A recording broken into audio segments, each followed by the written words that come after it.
साधक गण, भक्तगण, दर्शक वृंद, पिछले प्रवचन में या यूं कहिए चर्चा में कहा गया था, ये तो एतद अभ्यसूयन्तो न अनुतिष्ठन्ति मे मतम सर्वज्ञान विमूढ़ास्तान विद्धि नष्टान अचेतस। ये पिछले में बताया जा चुका है, 32वां श्लोक था। परंतु जो मनुष्य मुझ में दोषारोपण करते हुए मैं इस बात को बता चुका हूं कि मेरे इस मत के अनुसार नहीं चलते हैं, उन मूर्खों को अर्जुन तू संपूर्ण ज्ञानों में मोहित और नष्ट हुए ही समझ। और नेक्स्ट था 33वां, सदृशम चेष्टे स्वस्था प्रकृते ज्ञानमान अपि प्रकृतिम यान्ति भूतानि निग्रह किम करिष्यति। सभी प्राणी प्रकृति को प्राप्त होते हैं, बिल्कुल सही बात, अर्थात अपने स्वभाव के परवश हुए कर्म करते हैं। ज्ञानवान भी अपनी प्रकृति के अनुसार चेष्टा करते हैं, फिर इसमें किसी का हठ क्या चलेगा। असूया एक शब्द मैंने यूज किया था, असूया वो मैंने क्या प्रयोग किया था, वो श्लोक का ही एक अंश था, एक शब्द था असूया। असूया अंतःकरण की एक वृत्ति है जो गुण में भी दोष खोजती है, और इस प्रकार की वृत्ति वाले व्यक्ति कभी भी शांति को नहीं प्राप्त करते और फलस्वरूप वो कभी भी सुखी नहीं होते।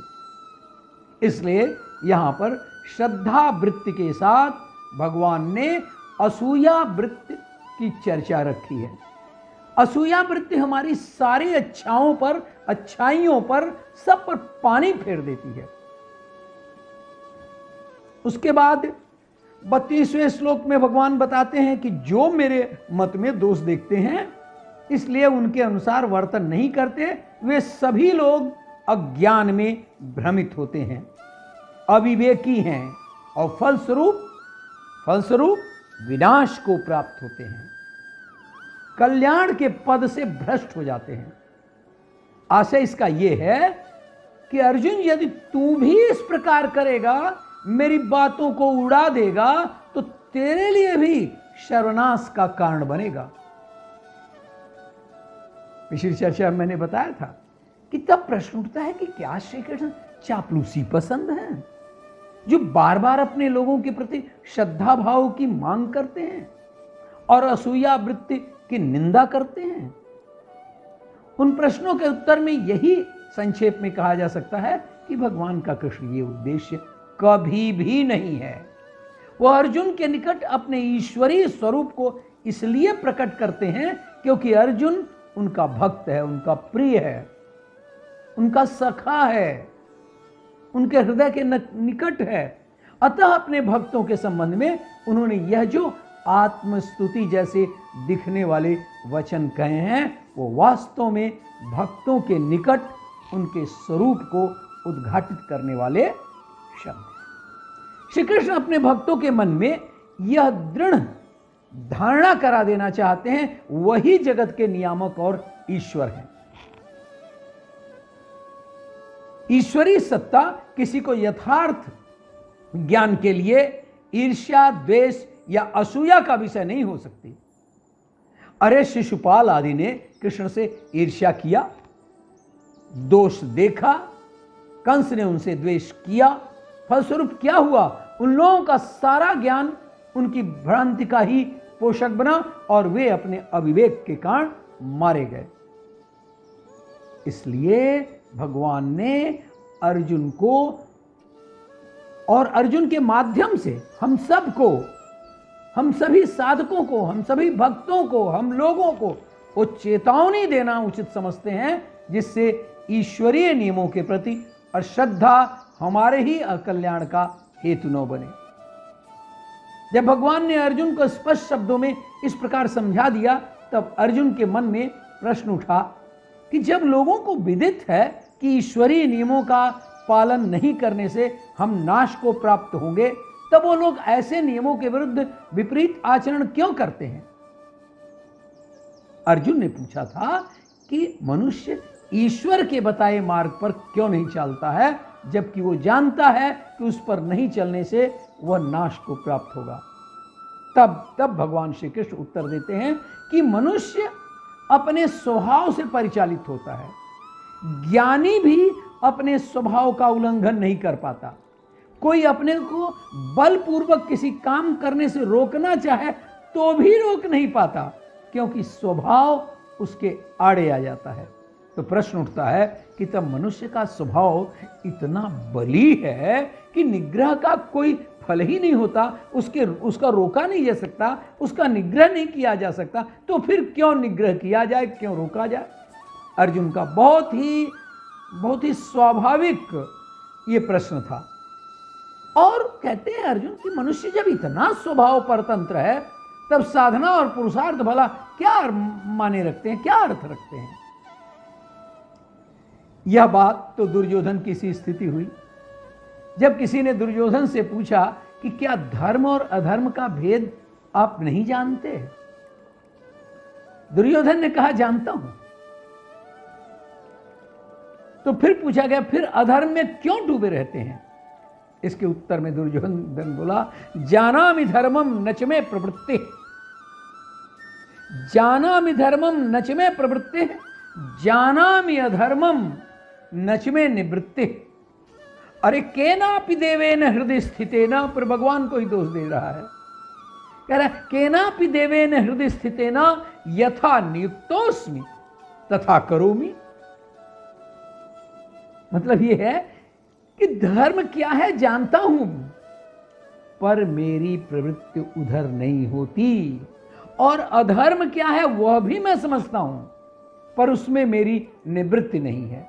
अरे कोई देव है जो मेरे हृदय में बैठा हुआ है, वह मुझे जैसा चलाता है वैसा मैं चलता हूं, यानी दुर्योधन नहीं करता है, दुर्योधन के अंदर जो देव स्थित है वो कराता है। तो दुर्योधन जैसा व्यक्ति भी अपनी दुर्बलता के लिए अपने हृदय में बैठे किसी देवता की दुहाई देता है। बहुत सारे लोग ऐसे मिलेंगे जो अपने स्वभाव के इतने गुलाम होते हैं कि वह उसको रोक नहीं पाते, भले ही व्यक्ति ज्ञानी हो। फिर जब स्वभाव को बदलने की बात आती है तो अपने को समर्थ पाता है वो ज्ञानी भी। अरे भीष्म पितामह और द्रोणाचार्य दुर्योधन को अधर्म का पक्षधर जानते हुए भी उसी का पक्ष लेकर युद्ध करते हैं और धर्म की दुहाई देते हैं। ये ज्ञानी थे ना, ये ज्ञानी के स्वभाव परवशता का दूसरा उदाहरण है। आगे आइए चलते हैं 34वें में। इंद्रियस्य इंद्रियस्यार्थे राग द्वेषो व्यवस्थितौ तयो नवशम आगच्छेति तो ही अस्य परिपंथिनाम। इंद्रिय के अर्थ में अर्थात प्रत्येक इंद्रिय के विषय में राग और द्वेष छिपे हुए, इसे मतलब ये जो इंद्रियां हमारी उस सब में, ज्ञानेंद्रियां हो कर्मेंद्रियां हो, इस सब में द्वेष छिपे हुए स्थित है। मनुष्य को उन दोनों के वश में नहीं होना चाहिए, क्योंकि वे दोनों ही इसके कल्याण मार्ग में विघ्न करने वाले महान शत्रु हैं। आप ध्यान दीजिए कि 34वें के श्लोक के पहले हिस्से में भगवान ने इंद्रिय विषयों के प्रति इंद्रियों के राग द्वेष की स्वाभाविकता बतलाई। आंखों का विषय है रूप, अच्छे रूप के प्रति आंखों की आसक्ति होती है, और भद्दे रूप को आंखें हमारी देखना नहीं चाहती। कान का विषय है शब्द, मधुर और प्रिय शब्द कान के राग का कारण होता है। कर्कश और कठोर शब्द से कान को द्वेष है। इसी प्रकार प्रत्येक इंद्रिय के साथ समझना चाहिए, राग और द्वेष इंद्रिय विषयों में बिल्कुल गुथे हुए हैं। लगता है प्रकृति ने ही इनकी व्यवस्था कर दी है, पर ऐसा मानकर कि यह इंद्रियों के लिए स्वाभाविक है, क्या हम भी उनके वश में होकर चलें? तो भगवान स्पष्टीकरण दे दें, नहीं, विषय कल्याण के मार्ग में विघ्न पैदा करता है। कल्याण के मार्ग में विषय, काम वासनाएं, इंद्रियां रुकावट पैदा करते हैं, वे शत्रु हैं। और हमें ये पता लगाना है, सही रास्ते से ये भटका देते हैं, इसलिए इनका प्रतिकार करना चाहिए। इनके वश में होकर चलने से हमारे स्वभाव में ऐसी दुर्बलता आती है कि फिर निग्रह और संयम जैसे किसी शब्द का अर्थ ही नहीं हो पाता। अतः इंद्रिय विषयों के प्रति राग और द्वेष से बचने के लिए हमें शुरू से ही निग्रह की सहायता लेनी चाहिए, निग्रह करना चाहिए, और ऐसा सोचकर चुप नहीं बैठना चाहिए कि विषयों में इंद्रियों का राग द्वेष तो स्वाभाविक है। बिल्कुल ऐसा सोच करके नहीं, गलत है ये सोचना। अतः ऐसी स्वाभाविक बात को क्यों न काट दिया जाए। भगवान के ऐसे कहने का एक विशेष तात्पर्य यह था कि अर्जुन के मन में भिक्षा वृत्ति अर्थात संन्यास के लिए जो आकर्षण पैदा हुआ था वह पूरी तरह से अभी गया नहीं था।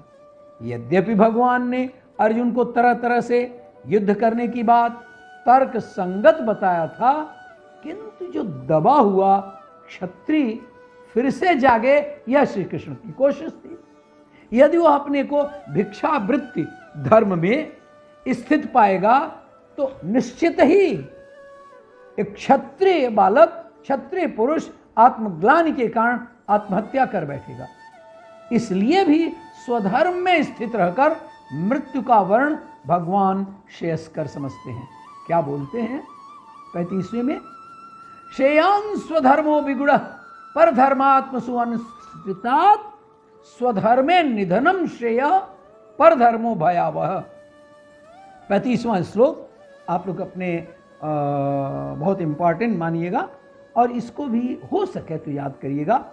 अच्छी प्रकार आचरण में लाए हुए दूसरे के धर्म से गुण रहित, उसमें गुण कम हो और दूसरे के धर्म में गुण अधिक हो तो भी अपना धर्म सर्वश्रेष्ठ है, उत्तम है। अपने धर्म में तो मरना भी कल्याणकारक है और दूसरे का धर्म भय को देने वाला होता है। अर्जुन फिर कहते हैं जब ऐसी बात है तो अथकेन प्रयुक्तो अयम पापम चरति पुरुष अनिच्छन अपि वाषणे बलात् इव नियोजित।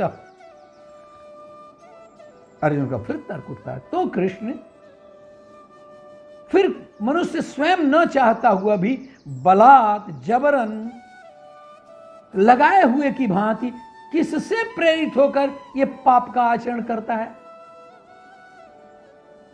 हम इसको आगे के उदाहरणों से स्पष्ट करने की कोशिश करते हैं।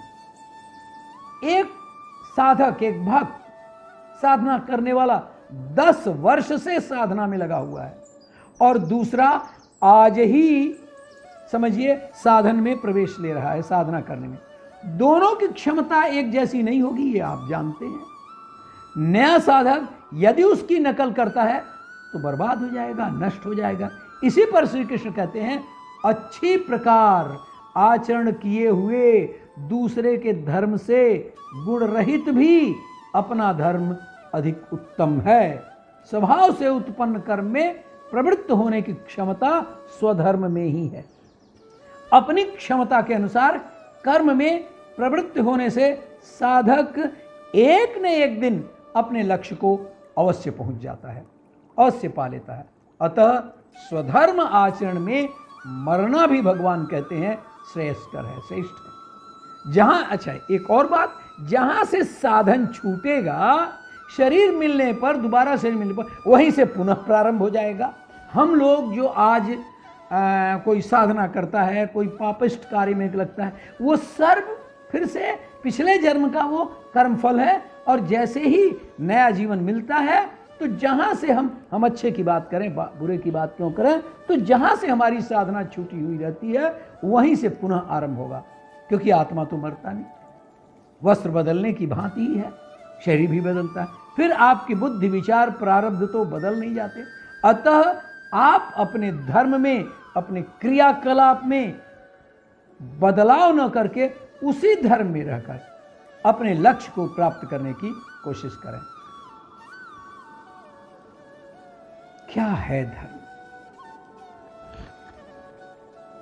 अध्याय 2 में, इसी श्रीमद् भगवद गीता में श्री कृष्ण ने स्वधर्म का नाम लिया और अर्जुन से कहा, स्वधर्म को देखकर भी तुम युद्ध करने योग्य हो। अर्जुन, क्षत्रिय के लिए इससे बढ़कर कल्याणकारी मार्ग नहीं है। धर्म में बात कहती है, धर्म में अर्जुन तो क्षत्रिय था। भगवान ने संकेत किया कि अर्जुन, जो ब्राह्मण हैं वो वेदों का उपदेश उनके लिए आसान है। तू वेदों से ऊपर उठ, तुम ज्ञानवान मत बन, लोगों से श्रेष्ठ अपने को समझने की चेष्टा मत कर। स्वधर्म श्रेयस्कर है, तू क्षत्रिय है और क्षत्रिय का धर्म अलग है, इसलिए तुम अपने धर्म को श्रेयस्कर मानो। इसका भाव था कि अर्जुन, ब्राह्मण की नकल करके उस जैसी वेशभूषा बनाकर सन्यासी मत बनो। गीता में ज्ञान, कर्म और भक्ति का एक विलक्षण समन्वय हुआ है।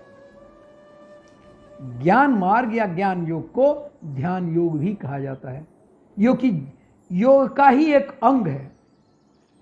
भक्ति मार्ग या भक्ति योग भी अष्टांग योग के नियम का 5वां अंग ईश्वर प्रणिधान है। इस तरह कृष्ण ने गीता में योग को 3 अंगों में समेटकर उस पर परिस्थिति अनुसार संक्षिप्त विवेचना किया है। क्या किया है? पहला तो बताया स्थिति प्रज्ञता। क्या है यह स्थिति प्रज्ञता?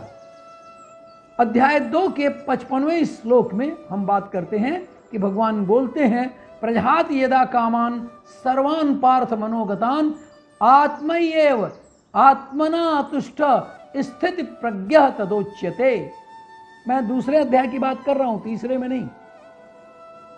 भगवान बोलते हैं कि हे अर्जुन, जिस काल में यह पुरुष मन में स्थित संपूर्ण कामनाओं को भली भांति त्याग देता है और आत्मा से आत्मा में ही संतुष्ट रहता है, उस काल में वह स्थिति प्रज्ञ कहलाता है। और गीता में कर्म योग का तो बहुत महत्व है ही, ये समझाया ही जा रहा है, हम आपको बता ही रहे हैं। कर्म बंधन से मुक्त होने का साधन योग बताया गया है। फिर याद दिला दें कि कर्मों से मुक्ति नहीं होती, खूब पहले चर्चा किया गया है। कर्मों के जो बंधन है उससे मुक्ति ही योग है, आसानी से नहीं होती कर्म से बंधन। उसके मुक्ति के लिए योग का सहारा। कर्म बंधन अर्थात हम जो भी कर्म करते हैं उससे जो शरीर और मन पर प्रभाव पड़ता है, उस प्रभाव के बंधन से मुक्ति जरूरी है, आवश्यक है। जहां तक अच्छा प्रभाव पड़ता वहां तक तो ठीक है, कोई बुराई नहीं। किंतु यहां सभी तरह के प्रभाव बंधन से मुक्त की बात कही जा रही है। यह मुक्ति ही स्थिति प्रज्ञ योग है। जैसे मान लीजिए कि जहाज को चलाने वाले के पास ठीक दिशा बताने वाला कंपास या यंत्र होना चाहिए। उसी तरह श्रेष्ठ जीवन जीने के तथा मोक्ष के अभिलाषी व्यक्ति के पास योग होना चाहिए। योग नहीं तो जीवन दिशाहीन है। यही बात कृष्ण ने गीता में स्थिति प्रज्ञ के विषय में कही है।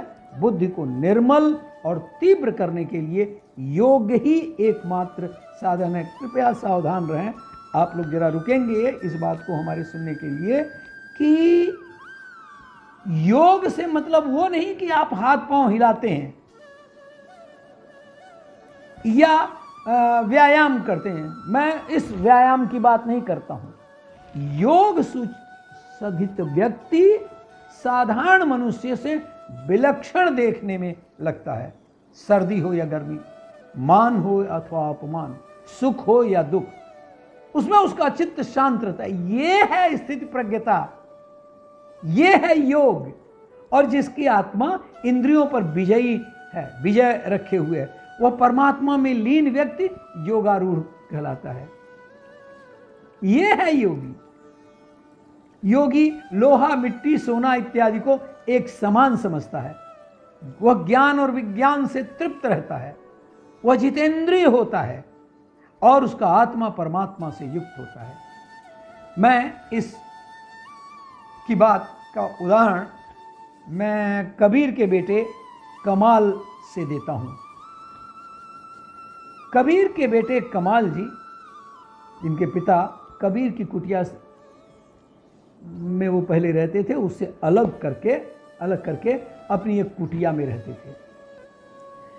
कबीर जी का सभी गांव वाले बहुत आदर करते थे, बहुत मान उनका रखते थे, लेकिन सभी लोगों को उनके बेटे कमाल से दिक्कत रहती थी। लोग कहते थे कि आप जैसे हैं, कहाँ आपका बेटा आपसे बिल्कुल अलग हो गया जी, ऐसा कबीर से लोग बोलते। हम मेहनत करके जो भी इकट्ठा करते हैं उससे कमाल व्यर्थ का बता देते हैं, सब व्यर्थ है।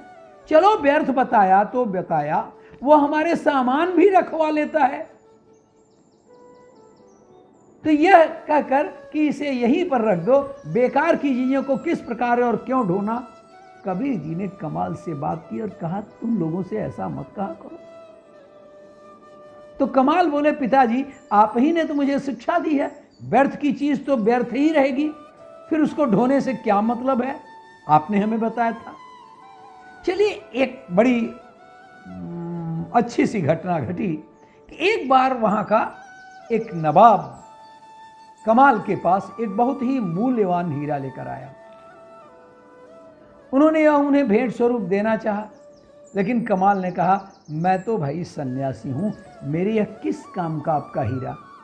नवाब ने जब बहुत यत्न किया, कोशिश किया, खुशामद किया, तो उन्होंने उनकी बात मान ली और कहने लगा यह तो सिर्फ एक पत्थर है, पत्थर को क्या संभालना। नवाब बोले अरे भाई ये पत्थर नहीं है जनाब, बल्कि हीरा है, हीरा बहुत ही मूल्यवान है, बहुत कम इतना बड़ा हीरा कहीं मिलता है। कमाल बोले यह तो सिर्फ एक मामूली पत्थर है जिसे तुम हीरा कहते हो, तो ले जा अपना हीरा। नवाब लेकर वापस जाने लगे तो कमाल बोले अरे ये पत्थर और व्यर्थ की चीज किधर ले जा रहे हो, सुनो सुनो इसे यहीं रख दो, पत्थर के बोझ को क्यों उठाना। कमाल की बात सुनकर नवाब एकदम हैरान, यह तो लोगों को सरेआम लूट रहा है। नवाब बोले कहां रखूं। कमाल ने कहा पत्थर है तो पत्थर को कहीं भी रख दो, क्या पूछने की और क्या चर्चा करने की बात है कि कहां पर रखूं कहां नहीं। दिन बीतते गए और कुछ दिनों बाद नवाब वापस कमाल के पास आए और बोले मैं आपको हीरा दे करके गया था, क्या किया आपने, कहां है वो हीरा, आप मुझे उसको दे दीजिए। कमाल बोले कौन सा हीरा, मैं किसी हीरे के बारे में नहीं जानता।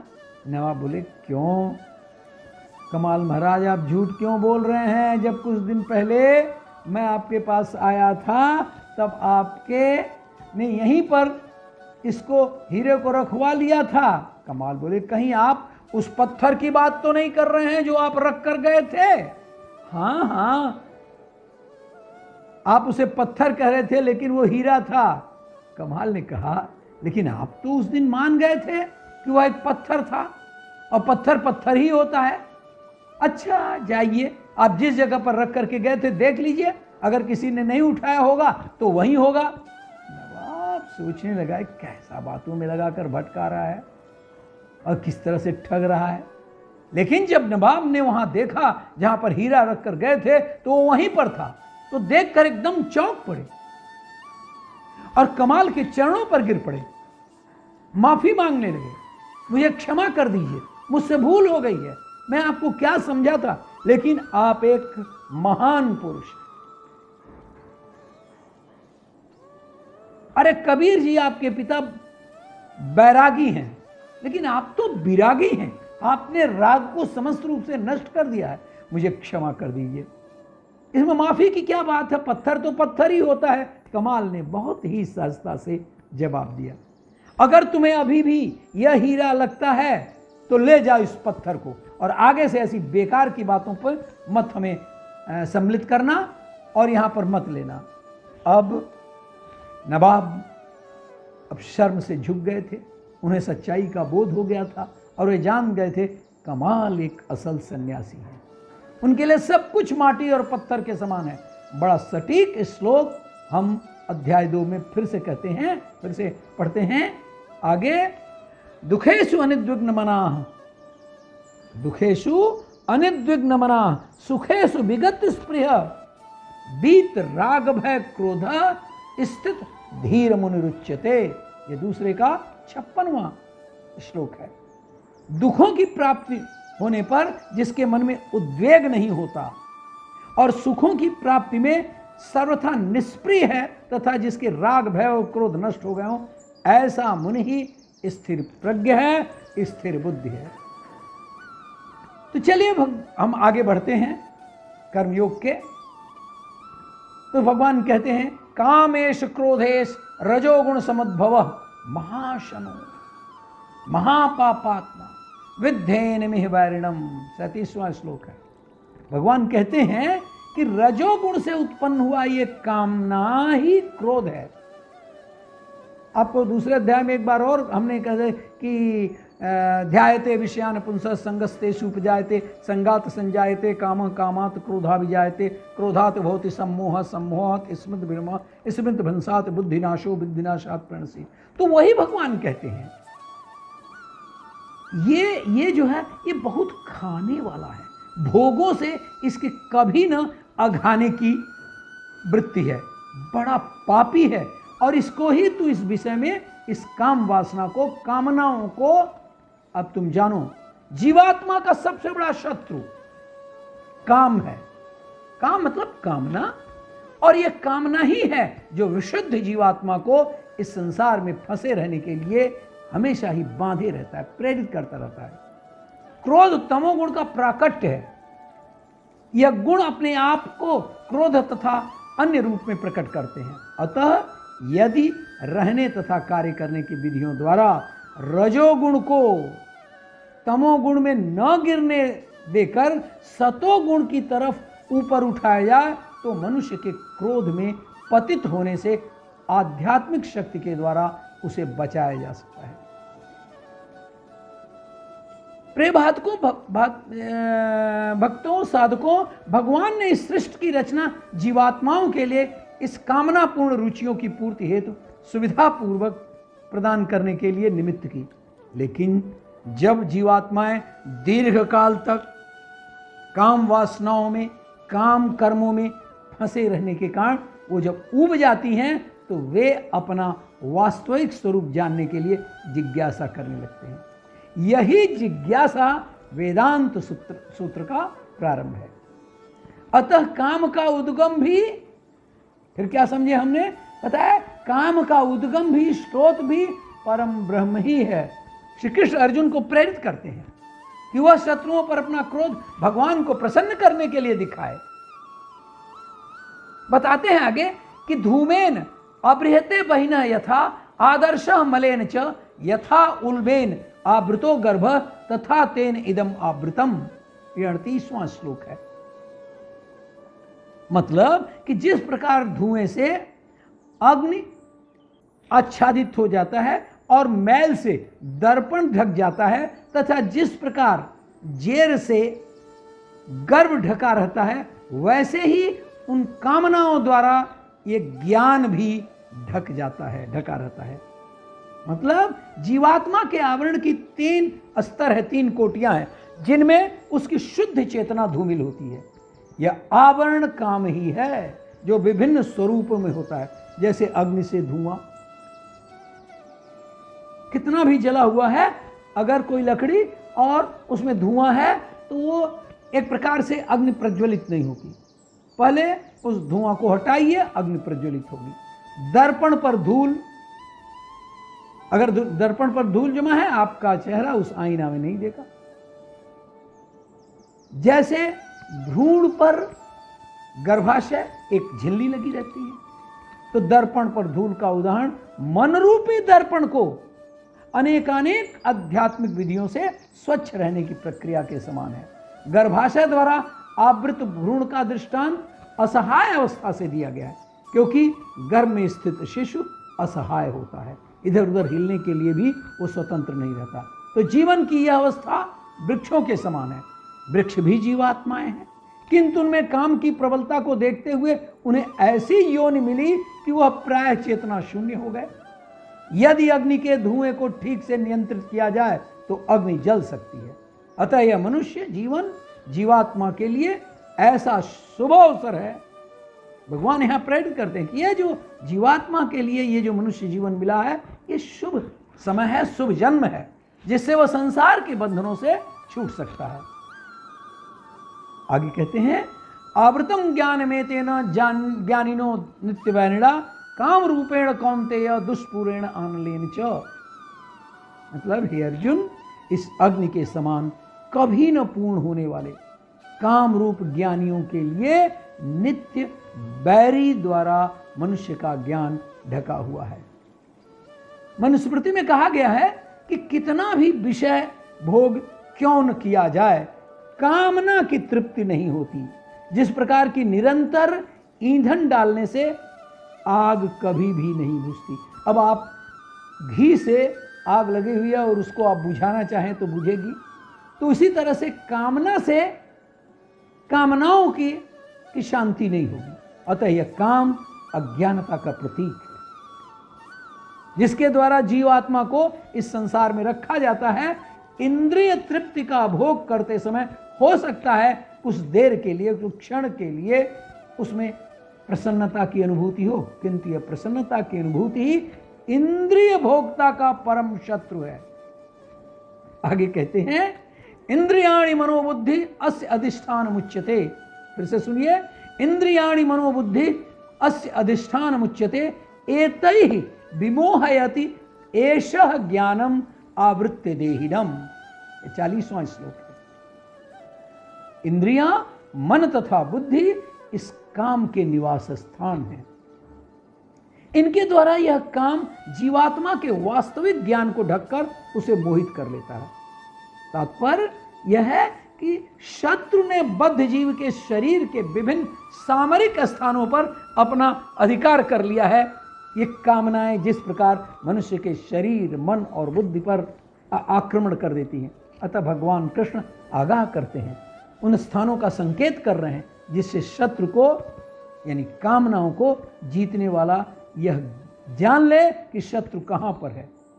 मन, अब बताते हैं, मन समस्त इंद्रियों के कार्यकलापों का केंद्र बिंदु है।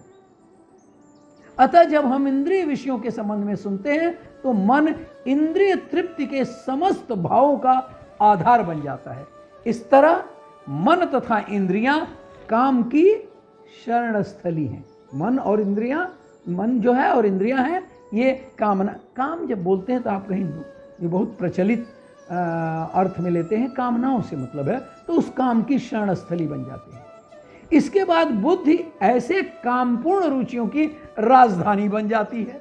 यानी बुद्धि आत्मा की सबसे निकट पड़ोसन है और काममय बुद्धि से आत्मा प्रभावित होती है।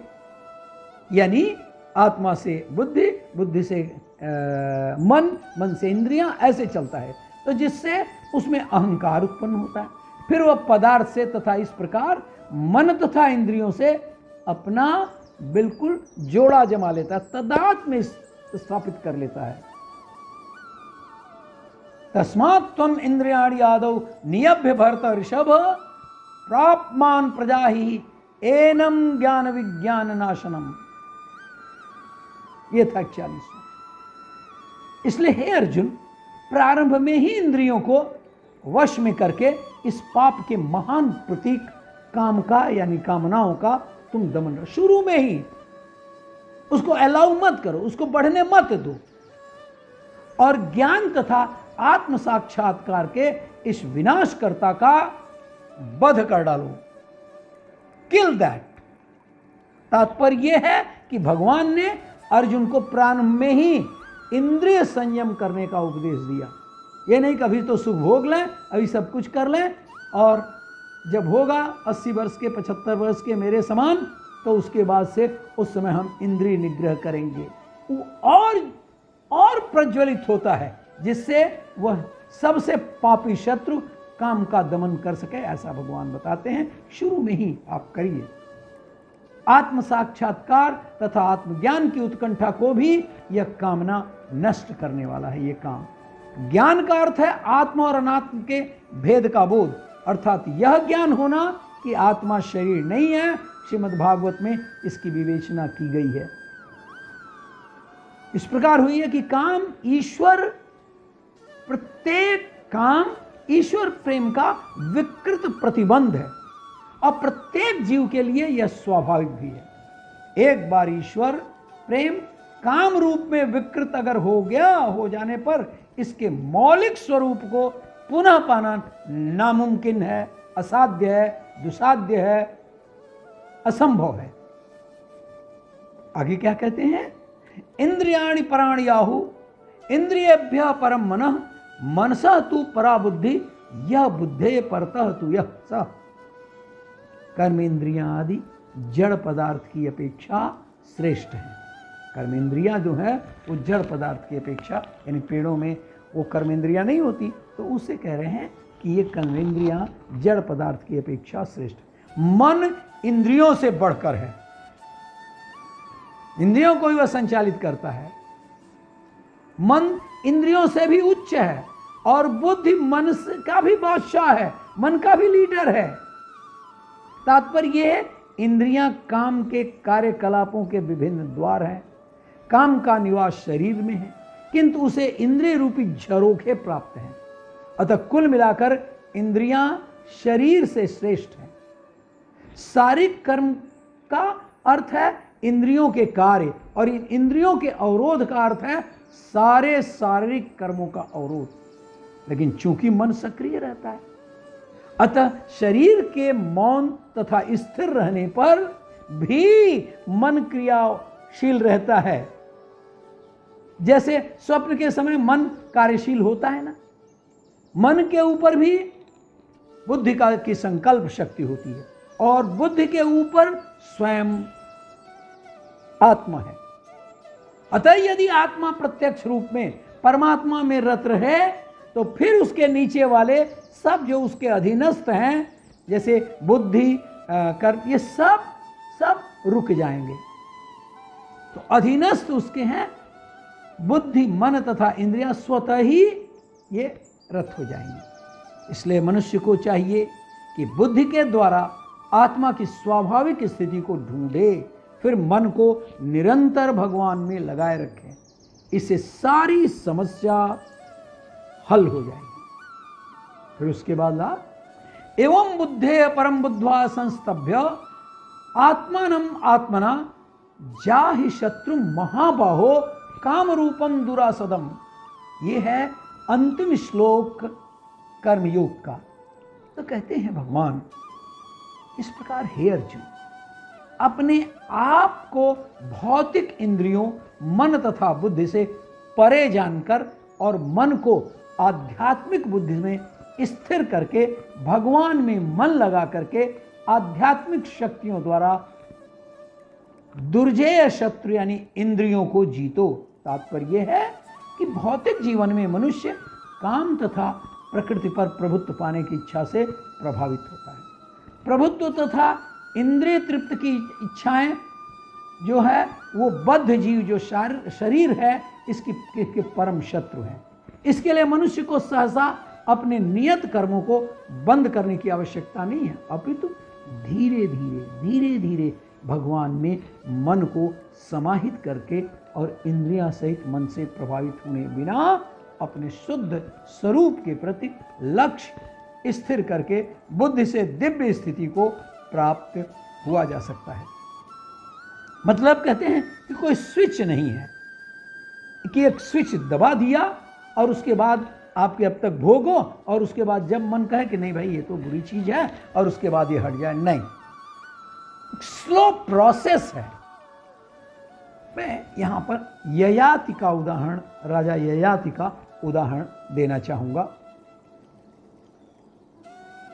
खूब अच्छा, और कामनाओं पर किस तरह से कामनाएं कि कभी शांत नहीं होती, उसका उदाहरण ययाति के जीवन में है। एक बार की बात है कि दैत्यराज वृषपर्वा की पुत्री, उसका नाम था शर्मिष्ठा, और गुरु शुक्राचार्य की पुत्री का नाम था देवयानी। ये दोनों अपनी अपनी सखियों के साथ उद्यान में घूम रही थी। शर्मिष्ठा भी दैत्यराज की पुत्री थी। दैत्यराज का मतलब ये नहीं दांत ऐसे हों, कान ऐसे हों, ये बहुत बुरे आदमी का एक कलाकारों का एक भाव है। तो शर्मिष्ठा बड़ी सुंदर पुत्री थी, और देवयानी असुरों के महागुरु शुक्राचार्य की पुत्री। जैसा मैंने बताया, एक दूसरे से सुंदरता के मामले में कोई किसी से कम नहीं था। वे सब की सब उस उद्यान में, मैंने सहेलियों सहित उद्यान में एक जलाशय में अपने वस्त्र उतार कर स्नान करने लगी। उसी समय भगवान शंकर पार्वती के साथ उधर से निकले। भगवान शंकर को आते देख वे सभी कन्याएं लज्जावश बाहर निकलकर दौड़कर अपने अपने वस्त्र पहनने लगी। हुआ क्या कि शीघ्रता में शर्मिष्ठा ने, यानी वृषपर्वा की पुत्री, यानी दैत्यराज की पुत्री ने भूलवश देवयानी के वस्त्र पहन लिया जल्दीबाजी में। इस पर देवयानी अति क्रोधित होकर शर्मिष्ठा से बोली, रे शर्मिष्ठा, एक राक्षस पुत्री होकर तूने मेरा वस्त्र छुआ। तुमने ब्राह्मण कन्या का वस्त्र धारण करने का साहस ही कैसे किया? तूने मेरे वस्त्र धारण करके मेरा अपमान किया। और भी बहुत सारी बातें मन को चुभने वाली उसने देवयानी ने, यानी शुक्राचार्य की बेटी ने, यानी देवता की बेटी ने राक्षस की बेटी शर्मिष्ठा को कहा। देवयानी ने शर्मिष्ठा को कहा। देवयानी के इस प्रकार अपशब्दों को सुनकर शर्मिष्ठा अपने अपमान से तिलमिला गई और देवयानी के वस्त्र छीनकर उसे कुएं में ढकेल दिया। देवयानी को कपड़ा तो छीन लिया और वो नंगी उसको ढकेल दिया कुएं में। और कुएं में ढकेलकर शर्मिष्ठा के चले जाने के बाद राजा ययाति शिकार करते हुए वहां आ पहुंचे। अपनी प्यास बुझाने के लिए वे कुएं के निकट गए। तभी उन्होंने उस कुएं में एक वस्त्रहीन देवकन्या को देखा। वो देवकन्या देवयानी थी। जल्दी से उन्होंने देवयानी के देह को ढकने के लिए अपने वस्त्र उतार दिए और उसको कुएं से बाहर निकाला। इस पर देवयानी ने प्रेम पूर्वक राजा ययाति से कहा, हे आर्य, आपने मेरा हाथ पकड़ा है, अतः मैं आपको अपने पति के रूप में स्वीकार करती हूं। एक क्षत्रिय श्रेष्ठ, यद्यपि मैं ब्राह्मण पुत्री हूं, किंतु बृहस्पति के पुत्र कच्छ के शाप से मेरा विवाह ब्राह्मण कुमार के साथ नहीं हो सकता। एक ययाति ने प्रसन्न होकर देवयानी के इस प्रस्ताव को स्वीकार कर लिया। अब देवयानी वहां से अपने पिता शुक्राचार्य के पास आई तथा उनसे सारी कहानी बताया। शर्मिष्ठा के उस आचरण को भी बताया और शर्मिष्ठा के किए हुए कर्म पर शुक्राचार्य तो क्रोधित हो गए। बेटी थी उनकी और उन्होंने कहा कि अब क्या रहना है इस दैत्यराज में, नहीं रहना है। इस पर दैत्यराज और वो चलना शुरू कर दिए उस राज्य को छोड़ करके। लेकिन तब दैत्यराज वृषपर्वा अपने गुरुदेव के पास जाकर उनसे तमाम प्रकार से मान मनोबल करने लगे। बड़ी मुश्किल से शुक्राचार्य का क्रोध शांत हुआ, लेकिन वो बोले, हे वृषपर्वा, मैं आपसे किसी प्रकार से रुष्ट नहीं हूं, किंतु मेरी ये जो पुत्री है देवयानी, ये बड़ी रुष्ट है। यदि तुम उसे प्रसन्न कर सको तो मैं पुनः तुम्हारा साथ देने लगूंगा तुम्हारे पास। मैं आपको ध्यान दिला दूं, शुक्राचार्य का क्रोध, शुक्राचार्य की दूरी राक्षसों को बहुत भारी थी। राक्षस जब युद्ध में मरते थे, यही शुक्राचार्य थे उनको जीवित कर देते थे। ये वृषपर्वा जानते थे। सो वृषपर्वा ने देवयानी को प्रसन्न करने के लिए उससे कहा, हे पुत्री, तुम जो भी मांगोगी मैं तुम्हें वह प्रदान करूंगा। देवयानी बोली, हे दैत्यराज, मुझे आपकी पुत्री शर्मिष्ठा दासी के रूप में चाहिए। सुनिए भला, अपने परिवार पर आए संकट को टालने के लिए शर्मिष्ठा ने देवयानी की दासी बनना स्वीकार, जिसने ढकेल दिया था अब उसकी दासी बनना भी स्वीकार कर लिया, क्योंकि अगर शुक्राचार्य छोड़ देते हैं तो पूरा दैत्य वंश समाप्त हो जाएगा। शुक्राचार्य ने अपनी पुत्री देवयानी का विवाह राजा ययाति के साथ कर दिया और शर्मिष्ठा भी देवयानी के साथ उसकी दासी के रूप में ययाति के भवन में आ गई। एक शर्त थी कि देखना, तुम पास नहीं फटकना ययाति राजा ययाति के पास,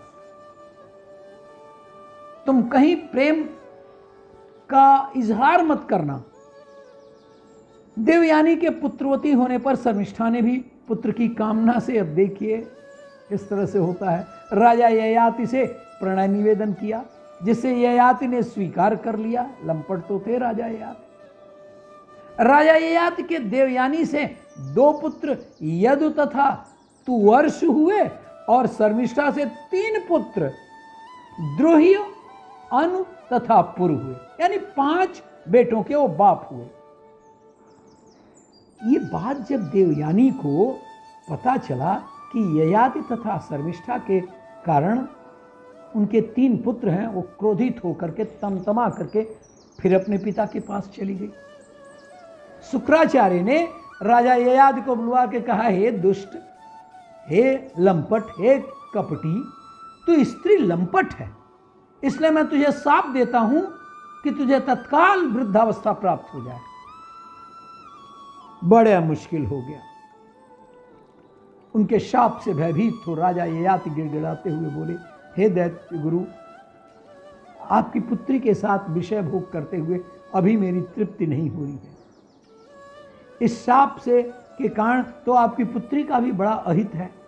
तब कुछ विचार करके शुक्राचार्य ने कहा, अच्छा, यदि कोई तुझे प्रसन्नतापूर्वक अपनी यौवनावस्था दे दे तो तुम उसके साथ अपनी वृद्धावस्था को बदल सकते हो। आप साधकगण समझिए बात को। इतना दिन रहने के बावजूद भी उसकी भावना, उसका काम वासना तृप्त नहीं होती है, और कहता है कि यदि कोई तुम्हें अपना यौवन दे दे इस वृद्धावस्था के बदले में तो चलेगा, हो जाएगा, ये मेरा आशीर्वाद है। इसके पश्चात राजा ययाति अपने ज्येष्ठ पुत्र से कहा, वत्स यदु, तुम अपने नाना के द्वारा दी गई मेरी इस वृद्धावस्था को लेकर अपनी युवावस्था ले। क्या हुआ? यदु बोला, क्या है पिताजी, अचानक मैं वृद्ध हो जाऊं, आप चाहते हैं आप? और इस वृद्धावस्था को लेकर मैं जीवित नहीं रहना चाहता पिताजी, इसलिए मैं आपकी वृद्धावस्था को नहीं ले सकता। चलिए, ययाति ने अपने शेष पुत्रों से भी इसी प्रकार की मांग की, लेकिन सबने कन्नी काट ली। लेकिन सबसे छोटे पुत्र पुरु ने पिता की मांग को स्वीकार कर लिया। पुनः युवा हो जाने पर या अब उसके वो मांग लिया तो राजा तो या तो युवा हो गए, वो वृद्ध हो गया पुरु। और ययाति ने यदु से कहा, बाद में जब जो हो जाने पर ययाति ने शापित किया यदु को और अपने श्रेष्ठ, तूने ज्येष्ठ पुत्र होकर भी अपने पिता के प्रति अपने कर्तव्य को पूर्ण नहीं किया, बेईमान, अपना तो सब कुछ ये कर रहा है और यदु को दोष दे रहा है। अतः मैं तुझे राज्याधिकार से वंचित करके अपना राज्य पुरु को देता हूं, और मैं देता शाप भी दूंगा कि तेरा वंश सदैव राजवंशियों के द्वारा बहिष्कृत रहेगा। इसके बाद से राजा ययाति ने किया, बहुत दिन तक, हजारों साल आया है कि वह भोगता रहा, लेकिन कुछ नहीं, उसका मन शांत नहीं हुआ। जितना ही डालो अग्नि में घी उतना ही और प्रज्वलित होगी। उसने देखा कि 1000 साल तक इस भोग से भी जब नहीं हुआ, तो अंत में अपने बेटे पुरु के पास गया और कहा कि बेटे, मैं इतना दिन इसका भोग करते हुए तो इस यौवन को, और अंत में भी हमारी जो लालसा, हमारी जो काम वासना नहीं गई, इसलिए तुम अपना ये यौवन ले लो और मुझे फिर बुढ़ापा दे दो। और इस प्रकार बुढ़ापा लेकर के वो फिर जंगल में चले गए सन्यासी जीवन में। कहने का मतलब यह है कि इस तरह से काम वासना कभी खत्म नहीं होती। पूरे ययाति के जीवन की कहानी का यही निचोड़ है। एक और कहानी, अकर्म में कर्म का उदाहरण, मुझे बहुत अच्छी यह कहानी लगती है। भगवान बुद्ध के 2 शिष्य थे और किसी सरोवर के तीर पर ध्यान कर रहे थे। इतने में चीख की आवाज आई। एक युवती स्त्री पानी में गिर गई और डूबने लगी और सहायता के लिए चिल्ला रही है। और ये दोनों तो भगवान बुद्ध के शिष्य थे। एक शिष्य ने सोचा कि युवती स्त्री को बचाने जाने से अंग स्पर्श होगा, जो सन्यासी के लिए उचित नहीं है, और ऐसा सोचकर वो बैठा रहा। दूसरे ने देखा स्त्री को बचाने वाला और कोई नहीं है, अतः वह जल में कूद गया। देखिए, एक कह रहा है कि इससे भ्रष्ट हो जाएगा सन्यास, और दूसरा जीवन को बचाने के लिए स्त्री के और कोई नहीं है, अतः वह जल में कूद गया और स्त्री को बचाकर ले आया। स्त्री के कपड़े भी पानी में भीग गए थे, करीब करीब वो नग्न हो चुकी थी। शिष्य ने अपना उत्तरीय उस स्त्री को दे दिया। स्त्री ने उस उत्तरीय को अपने शरीर में लपेटकर और भिक्षु के प्रति कृतज्ञता ज्ञापित करके चली गई। अब उसके बाद वो शिष्य पुनः ध्यान में बैठ गया। पहला शिष्य तो ध्यान में पहले से ही बैठा था, पर पहले शिष्य का जो नहीं गया बचाने, उसका ध्यान बार बार उस स्त्री की ओर चला जाता था कि कैसे उस नग्न ज्योति को अपनी छाती से लगाकर उसका साथी जल से बाहर ले आया होगा। वह सोचने लगा कि उसके साथी का संन्यास धर्म तो नष्ट ही हो गया है और उसे संघ से बाहर निकाल देना चाहिए। कुछ महीनों बाद जब दोनों की भगवान बुद्ध से भेंट हुई तो पहले शिष्य ने शिकायत किया, दूसरे की, जो कि उस स्त्री को बचाया था, उसकी शिकायत किया पहले शिष्य ने और उसे संघ से बहिष्कृत करने का प्रस्ताव रखा। बुद्ध ने दूसरे शिष्य से पूछा, क्या तुमने संन्यास धर्म का नाश करने के वाली कोई क्रिया की है? दूसरे शिष्य को कुछ तो याद ही नहीं आया, बहुत दिनों बाद की ये लोग गए थे। तब तथागत बोले, जरा सोचो, अपने दिमाग पर जोर दो, क्या तुमने किसी विवस्त्र युवती को अपनी छाती से नहीं लगाया था? अरे हाँ। तब उसे घटना का याद आया। बोला, भंते, मैं तो घटना भूल ही गया था। जानते हुए मैंने संन्यास धर्म का पालन ही किया था, नाश नहीं, क्योंकि मृत्यु से किसी की रक्षा करना भी संन्यास धर्म के अंतर्गत ही है। तब तथागत मुड़कर पहले वाले सन्यासी से बोले, देखा तुमने, यह तो घटना भूल ही गया था। उसने तो उस स्त्री को कुछ ही क्षणों के लिए छाती से लगा रखा था, पर तुम हो जो उस स्त्री को अभी तक अपने मन में छाती से लगाए हुए हो। संन्यास धर्म तो तुम्हारा नष्ट हुआ है, उसका नहीं। यह है कर्म में अकर्म।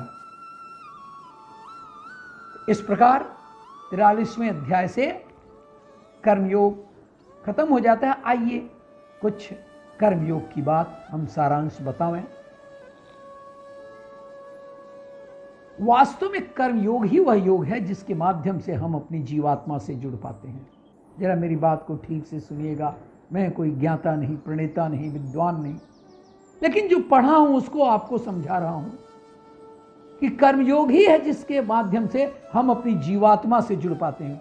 कोई जरूरी नहीं कि हिमालय की कंदराओं में जाकर के और सन्यासी बने। कर्मयोग हमारे आत्मज्ञान को जागृत करता है। इसके बाद हम न केवल अपने वर्तमान जीवन के उद्देश्यों को, बल्कि जीवन के बाद की अन्य गति का पूर्वाभास भी प्राप्त कर सकते हैं। कृपया इस हमारी बात को ध्यान देंगे कि यानी कर्म के द्वारा हम पूर्वाभास भी कर लेंगे, आगे क्या होने वाला है, पीछे क्या हुआ है। तो इस योग में कर्म के द्वारा ईश्वर की प्राप्ति की जाती है। श्रीमद् भगवद गीता में कर्म योग को सर्वश्रेष्ठ माना गया है। गृहस्थ और कर्मठ व्यक्ति के लिए यह योग अधिक उपयुक्त है। हम में से प्रत्येक किसी न किसी कार्य में लगा हुआ, पर हम में से अधिकांश अपनी शक्तियों अधिकांश भाग व्यर्थ खो जाते हैं, क्योंकि हम कर्म के रहस्य को नहीं जानते। जीवन के लिए, समाज के लिए, देश के लिए, विश्व के लिए कर्म करना आवश्यक है। किंतु यह भी एक सत्य है कि दुख की उत्पत्ति कर्म से ही होती है। सारे दुख और कष्ट आसक्ति से उत्पन्न हुआ करते हैं।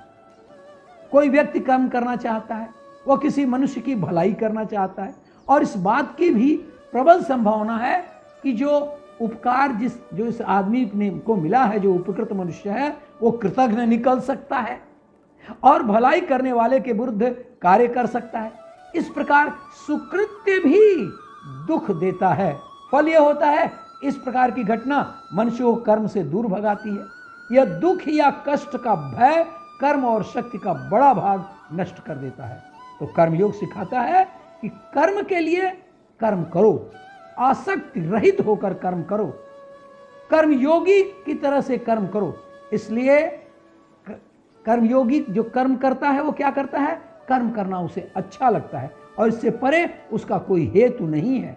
कर्मयोगी कर्म का त्याग नहीं करता, वह केवल कर्मफल का त्याग करता है और कर्म जनित दुखों से तब मुक्त हो जाता है। जिस आदमी ने किसी को उपकृत किया, अगर उसके मन में हुआ कि नहीं ये कृतज्ञ नहीं होना चाहिए, तो यह उसकी समस्या है। लेकिन कर्मयोगी कर्म फल की आसक्ति से रहित होता है, इसलिए उसको दुखों से मुक्त हो जाता है। उसकी स्थिति इस संसार में एक दाता के समान है और वह कुछ पाने की चिंता नहीं करता। वो जानता है कि वह दे रहा है और बदले में कुछ मांगता नहीं, इसलिए वह दुख के चंगुल में नहीं पड़ता। वो जानता है कि दुख का बंधन आसक्त की प्रतिक्रिया का ही फल हुआ करता है। गीता में कहा गया है मन का समत्व भाव ही योग है। मैंने पहले चर्चा ही किया है। मनुष्य सुख दुख, लाभ हानि, जय पराजय, संयोग वियोग को समान भाव से कर्मयोगी अपने चित्त में ग्रहण करता है। कर्म फल का त्याग करके धर्मनिरपेक्ष कार्य का संपादन भी पूजा के समान हो जाता है। संसार का कोई कार्य ब्रह्म से अलग नहीं है, इसलिए कार्य की प्रकृति कोई भी हो, निष्काम कर्म सदा ईश्वर को ही समर्पित हो जाता है। पुनर्जन्म का कारण वासनाओं या अतृप्त कामनाओं का संचय है। भगवान श्री कृष्ण कहते हैं जो पुनर्जन्म है वो वासनाओं का, अतृप्त वासनाओं और कामनाओं का संचय है। कर्मयोगी कर्म फल के चक्कर में तो फंसता नहीं, अतः वासनाओं का संचय भी नहीं होता और इस प्रकार कर्मयोगी पुनर्बंधन में, पुनर्जन्म में मुक्त हो जाता है। तो पुनर्जन्म के बंधन को से वो पूरी तरह से मुक्त हो जाता है। गीता का कर्मयोग का प्रतिपादन गीता में बहुत विस्तृत रूप से हुआ है। भारतीय दर्शन में कर्म बंधन का कारण माना गया है, किंतु कर्मयोग में कर्म के उस स्वरूप का निरूपण किया गया है जो बंधन का कारण नहीं होता। योग का अर्थ है समत्व की प्राप्ति। कई बार बता चुका हूं, समत्वम योग उच्यते। सिद्धि और असिद्धि, सफलता और विफलता में समभाव रखना ही समत्व कहलाता है। योग का एक अन्य अर्थ यह भी है, वह है कर्मों का कुशलता से संपादन करना। तो आगे अब यही हम खत्म करते हैं।